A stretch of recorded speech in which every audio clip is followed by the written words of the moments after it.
If you want to see me create my first look using the Cheers to the Beauty palette, then stick around.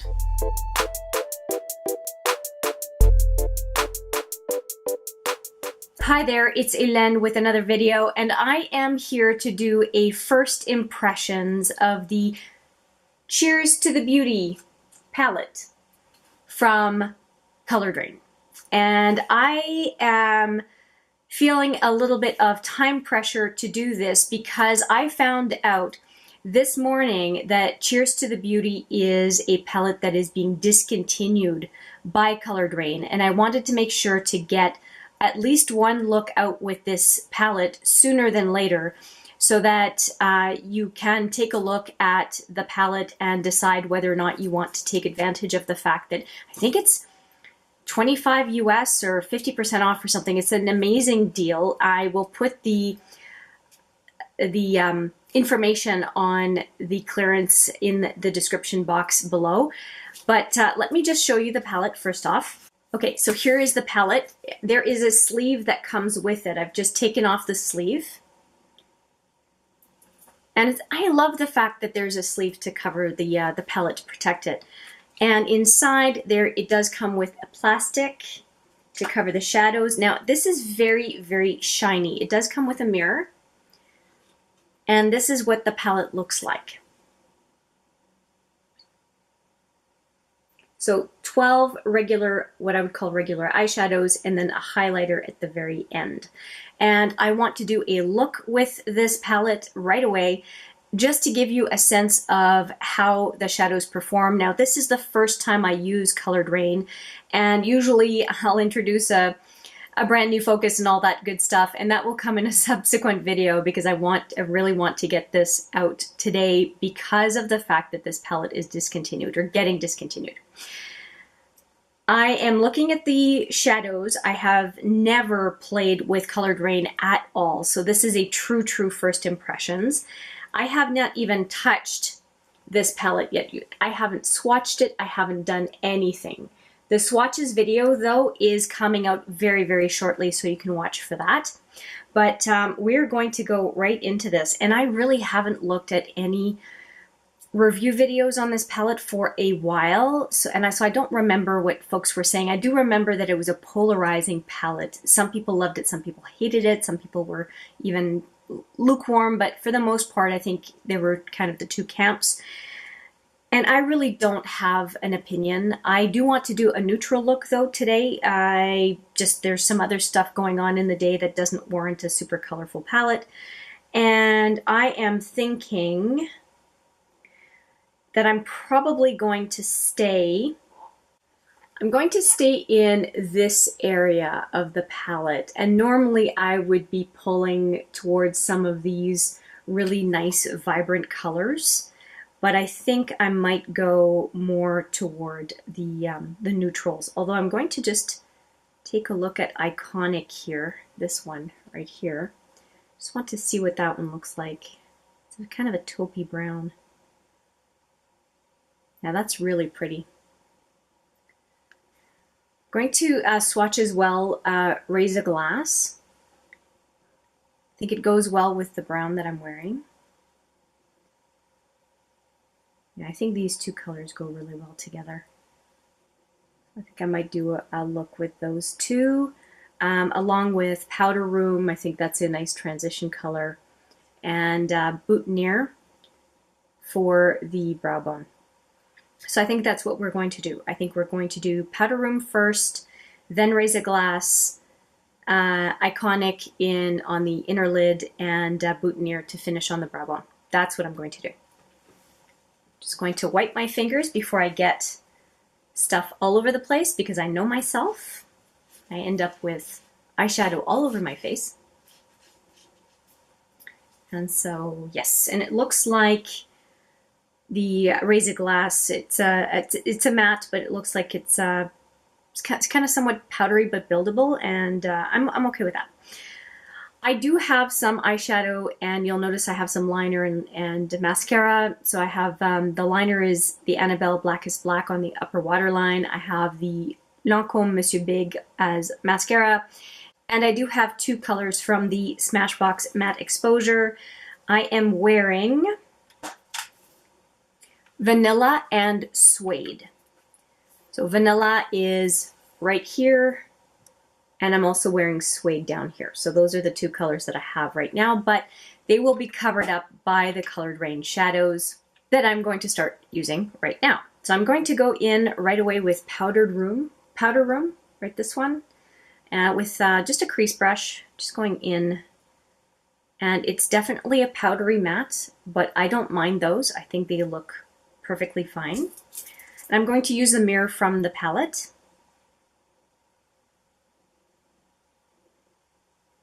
Oh, it's showing up right away, right over the colors that I had on right before I started filming. So that's good.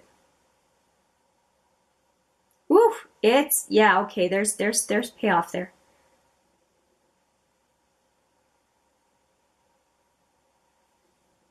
Oh, that's really pretty. I do like to go, when it's a pretty neutral matte, I like to go right away with a fluffy brush on the lower lash line. Well, not lash line, but the lower lid. Okay, that looks pretty good.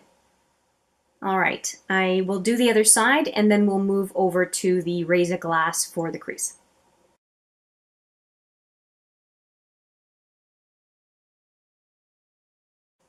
Okay, I think my eyes look relatively even. So we are going to go into the next shade, which is Raise a Glass right here. I'm going to use the same brush, but I'm probably going to change to a lid brush once I'm done with the crease. Again, a pretty powdery matte, but again, I don't have a problem with those. I just thought you'd want to know.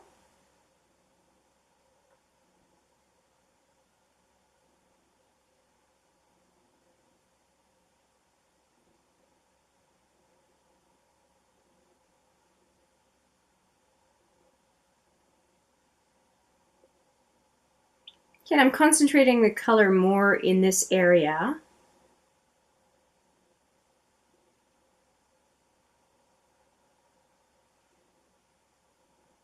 They layer on really nicely, don't they? I think so anyway. Okay, I'm going to wait to do the other eye. I'm going to go right in with a flat shader brush and do the outer lid. For that purpose, I'm going to use this flat shader brush and go into the same shadow, which is Raise a Glass. I'm just picking up the kick up from the last time that I dipped in.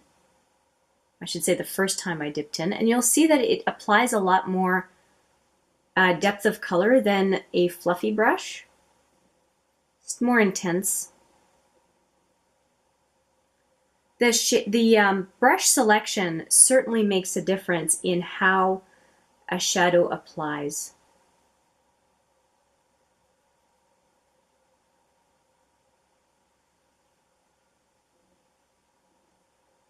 Going to go in a little bit more. Now, if I didn't want a super neutral look today, I would probably go in afterwards with a color called Debonair, which is the red in the palette.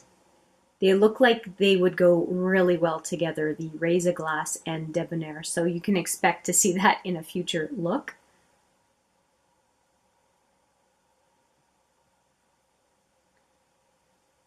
Look at that color, hey?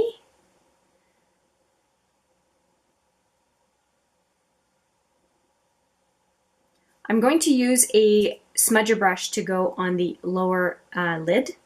This is the brush I'm going to use. And I'm going to pick up some more Raise a Glass and just go along the lower lash line, underneath the lower lash line, to just get that color to keep going.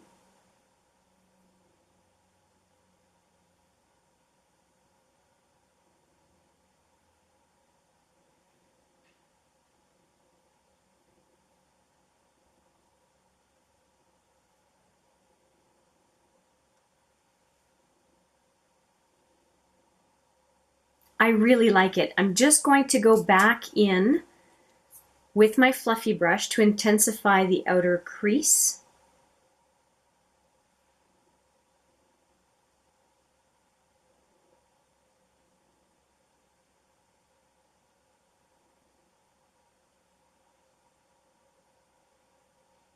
Okay, I think that looks really good. I'm going to do the same on the other eye, and then we'll worry about the inner to center lid.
I'm just taking a clean brush and going to soften up a little bit on that side. It looks like I went a little bit lower on this side than that side.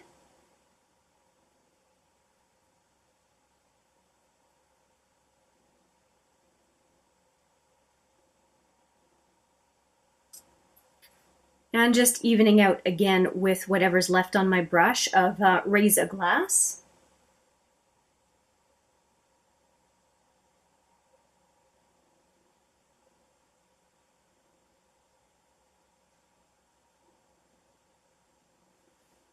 I'm happy with that, and I think we are ready to go into, you know what, I think I'm going to do the brow bone first, and then we'll go into the inner lid.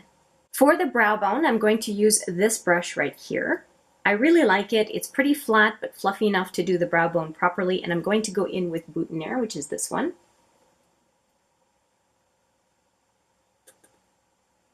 And just a little bit on the brush, and we'll go right onto the brow bone.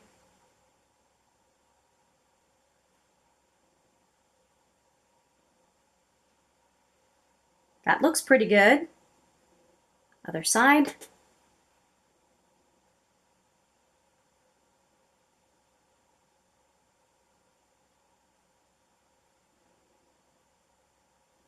I really like this look so far. I have some fallout, but that's mostly, that looks like it's mostly Raise a Glass. Yeah, I don't know if you can see the fallouts right here on each side. But I'm going to just finish and then wipe it off. And I'm going to go now into Iconic, which we talked about at the beginning. And I am really inclined to go straight in with my finger. So I'm going to do that right now. If I weren't using my finger, I would use probably an angled brush to get right into the corner, but I'm going to use my pinky. And I'm going to scoot right up so that you can see what I'm doing. And this color is really nice. This kind of a taupey color is beautiful.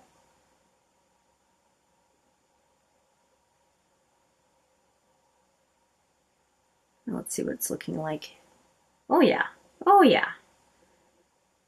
Can't really go wrong with a nice shiny taupe color.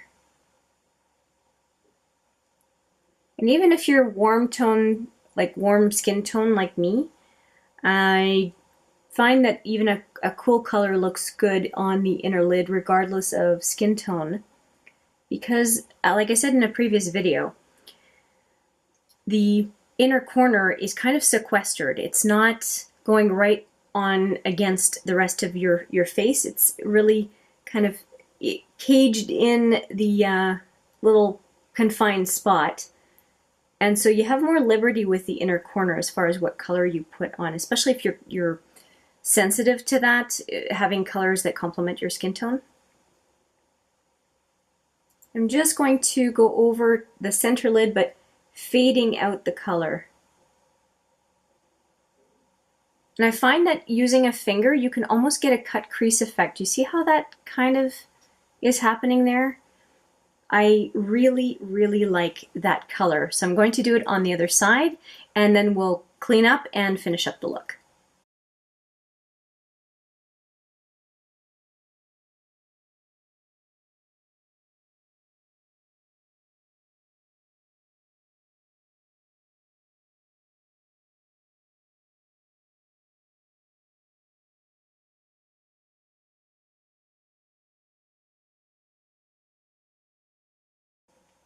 I think I have a little bit more on the one side, so I'm going to intensify again.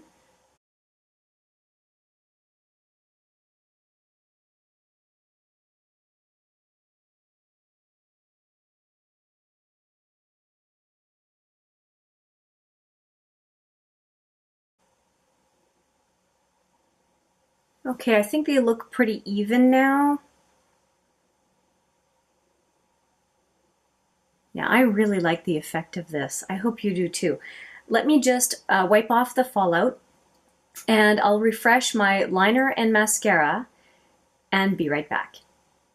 Okay, I am back, and here is the final look. Let me just go over what I used. I did use the Annabelle Blackest Black, and I have said in a previous video that it gives the Perversion liner from Urban Decay a run for its money. It's very, very black. I put it on my upper waterline and then also on my lower waterline. I also refreshed with a second coat of the Monsieur Big. Hopefully it's kind of shiny and hard to see, but that's Monsieur Big from Lancôme. And then this big bottle that I am holding onto as well is the setting spray that I decided to use today, and this is the High Performance Setting Spray by Cover FX. If you're not aware, I am doing a battle of the brands on setting sprays and trying quite a few. So today is the chance for Cover FX to impress me, and I do like the smell quite a bit. I'll have more to say when I conclude on those setting sprays in the coming weeks. So that's it. I think the look really turned out to be quite nice. I've never used these shadows. I haven't even swatched these shadows yet as I am filming this, and I'm kind of partial to it. Let me just take the palette and look in the mirror again. You know, it's a very colorful eyeshadow palette, but the neutrals are really impressing me. So just to go over it again, I used Iconic. I also used Powder Room, that was the first color, and then this one, I can't remember, Raise a Glass, and this one on a Boudoir, I think. No, Boutonniere for the brow bone. I really liked all of these shadows and this one. I am really looking forward to trying the more colorful ones too. I think that Nightingale and Grandeur is going to look really, really good together. Oh, there are a lot of possibilities for that. If you're curious to see more on these colors sooner than later, just take a look at my swatches video. It will be out very shortly if it's not already, and you could see all of these perform at least in swatch form. So that's it. This is my first impressions with the Coloured Raine Cheers to the Beauty palette, and I'm very happy that it's in my collection, and I do hope that you have a chance to see this video before it is gone. Once again, it is being discontinued, and it is heavily discounted on the Coloured Raine website. I would suspect it's also deeply discounted at retailers. If you know any retailer near you that stocks Coloured Raine, then that palette is probably discontinued there as well. But I don't know that for a fact. I do know that online this palette is available for a very deep discount. So I'll leave it at that. I hope you found this first impressions useful. I do look forward to seeing you in the next video. But for now, take care.